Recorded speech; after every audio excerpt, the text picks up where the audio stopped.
All right, we're back here with Coach's Corner, and today we're going to talk about how to use yielding isometrics, right? Like should I say yielding is when I'm using a load and just holding that load, okay? And I'll show you guys a bunch of different examples, but there's a lot of questions that comes to isometrics. They've become very popular lately, which is great, but most people don't know how to use them, when to use them, or it's just like you're only using isometrics. But again, yielding are the ones that we're just holding something for a specific period of time. And the benefits are anything from muscular endurance and stability, hypertrophy, although probably not the number one use of this method for hypertrophy, but I'll share with you guys like where it can actually be very beneficial. Eccentric strength, right? So it's good at improving eccentric strength, especially when we load it pretty heavy. Joint and tendon health, that's where it used a ton. We use it a ton for that. Prehab and rehab, joint and tendon health and prehab and rehab kind of all go together. And again, we'll use them sometimes in warm-ups, but definitely if we want to make something stronger and when there's injuries, because yielding isometrics are very, very good.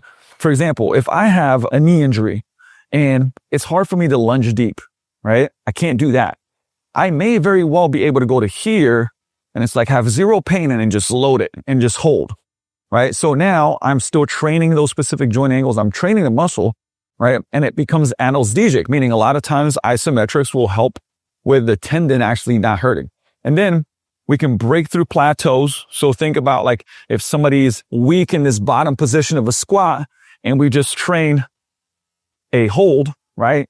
A yielding isometric, we're going to strengthen that position, but it has a low recovery cost, right? So it doesn't kind of fatigue your nervous system nearly as much as a lot of other training modalities do. So how to use them in hypertrophy phases. So when you're building muscle, like in that 45 to even a 90-second hold, but again, it shouldn't be your main thing. We'll talk about that in a little bit. Endurance and stability work, specific positions. So again, if I want to have better endurance in a specific position, if my form breaks down under load for a specific amount of reps, we can train that by holding specific positions, right? And again, like we use a lot of bat wing rows. Pretend that I have 2 kettlebells, right? And I'm on a chest supported row and I'm just holding that position, right? And making sure the form is on point and that we're holding that for 30, 45, loading it heavy. So rehab work, like I said, we can train that muscle usually even when there's an injury to work around it, which is a great way to do it. Weak point training, accessory work. So we can add volume with little fatigue with things like isometrics. For beginners, it's great. So if we get a bunch of beginners that cannot do, and we'll take that lunge, for example, again, right? Where they cannot do a lunge with a full range of motion. Even a static lunge is just challenging for them. They don't have the prerequisite mobility, stability, but we can get them to a certain position and just hold this position for 20 seconds. And then we just kind of progress that, right? So that's another one. And it's like in season or high volume periods. If I got players that are training in season, basketball, football, so on and so forth, there's a lot of other volume. We can use this to still stimulate the muscle, maintain muscle mass, again, and work on strength. And there's also overcoming isometrics, which we'll talk about. But let's show some examples as basic things, like, for example, a kettlebell goblet squat hold, right? Where we're just getting somebody into a certain position. And again, which position are they going to be in? Well, maybe this is all they can handle and it's above parallel. And we're just going to hold that for a specific period of time, 20 seconds, 30 seconds, 40 seconds, right? If they can handle it, we might be able to go lower. What's great about isometrics is that we'll get carryover of strength about 15 degrees above and below, right? And that's very, very useful. But I can do the same, for example, I could load it way heavier and go with a belt squat. I can go with a hack squat. I can go with any modality here with that same philosophy, right? So I'm just going to give an example here. I'm going to go into that belt squat, lift up, come down into a position that I want to, and we're just going to hold that position. Again, we're just trying to fight that position. Eventually, we might have to start dropping a little bit as we're fighting it, which is okay, right? Also, basic things like push-ups, okay? So we can usually handle, somebody might not be able to get full range of motion on that push-up. We'll get them to a specific position, have good form, good posture, and just have them hold that position, right? Until they just start dropping and we're still fighting that, which, again, great thing. Same thing. We're getting split squats. Now, I'm showing you some of this with body weight for beginners. That's going to be plenty. But For others, like I can have dumbbells here, I can load the crap out of this. We're getting a split squat hold, and I'm just gonna hold that position, right? And the question is gonna be, well, what's the duration? For hypertrophy, we're gonna go from 45 to 75 plus seconds. For endurance, 30 to 90 seconds.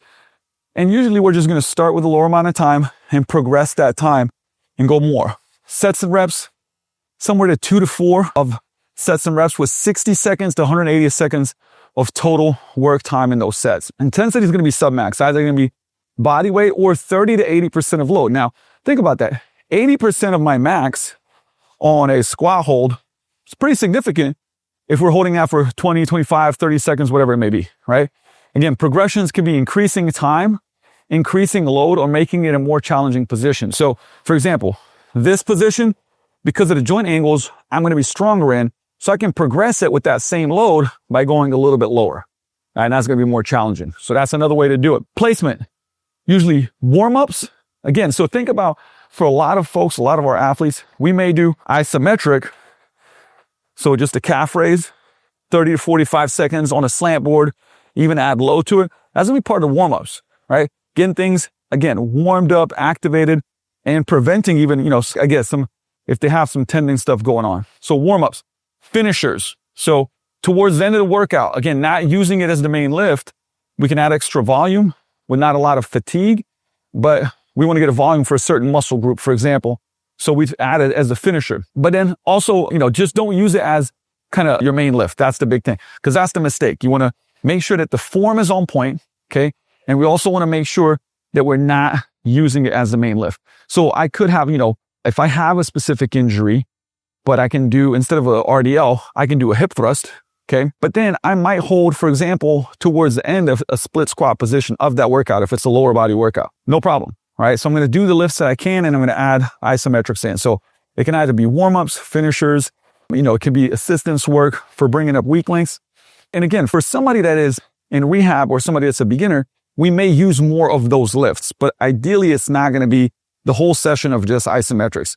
And that's how we use them. So think about this. Anything that you can think of, again, whether it's a row, right? Just holding that row position, whether it's a lunge, whether it's a RDL, right? Whatever position and whatever muscle, so whatever pattern and muscle group you want to work, we can work it with yielding isometrics. So plug it into your training sessions, start using them. Again, if you have machines like a hack squat, like a belt squat, like a pendulum squat, like a chest press, all of those are game, obviously, when it comes to this, right? So there's a lot of creativity in what you can do and how you can use it. Plug it in. And if you're looking for more tips to look, feel, perform more like an athlete, improve your coaching and program design, make sure to follow this channel. We'll see you next time in Coach's Corner.